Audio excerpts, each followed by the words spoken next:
ल आज मैले चाहिँ यसलाई लर फालिदिने विचार गरेँ। यो चाहिँ के भने यो ब्राइटनिङ ट्रिटमेन्ट प्याड हो। यो भित्र यस्तो प्याडहरू छ होइन।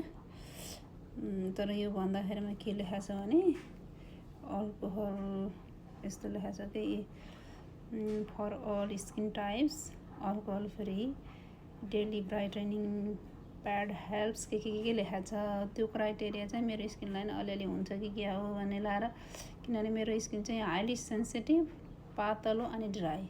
त्यस्ता स्किनलाई त यो अतिराज्य नेपाल त के भनौँ, यो अमेरिकाभरि होइन। हुन त डर्माटोलोजीसित त म त गएको छैन, र पनि अलिअलि चाहिँ मिल्दोजुल्दो भेटिन्छ कि भन्ने कति क्रिमहरू ट्राई गर्दा नै हुँदैन।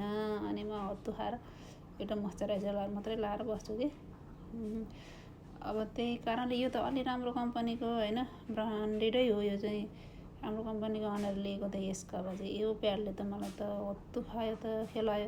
किनभने अलि पहिले चाहिँ 2-4 पाली गर्दा ठिकै भएको थियो। अहिले पछिल्लो टाइम त 2-3 पाली युज गरेँ, गर्दाखेरिमा त यतिकै कि त्यो मोइस्चराइजर र अनि त्यही अलिअलि सनब्लक त लाइन्छ, त्यही पनि कहिले काहीँ सफा गरौँ न त। अनि चाहिँ अहिले फेसमा अप्लाई गरेको त यसले त मलाई त भतपत्ती पोलेर आँखा पुरै हेर्नै नहुने होइन।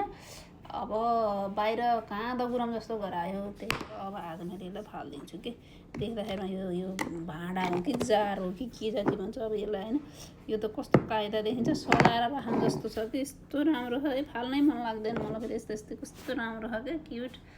अब के गर्ने, एक दिन चाहिँ इसानले पनि ला चाहिँ घसेछ अब त्यहाँ विचित्र होला भनेर होला क्या, टिनेजको केटाकेटी। अनि त्यसको पनि फेस त्यस्तै रातो नरातो पुरा ऱ्यासेस आएर अनुहार त पुरै सुन्निएको। त्यसपछि अब यसलाई आज राखिँदैन, आजैबाट फाल्ने निधो गरेँ।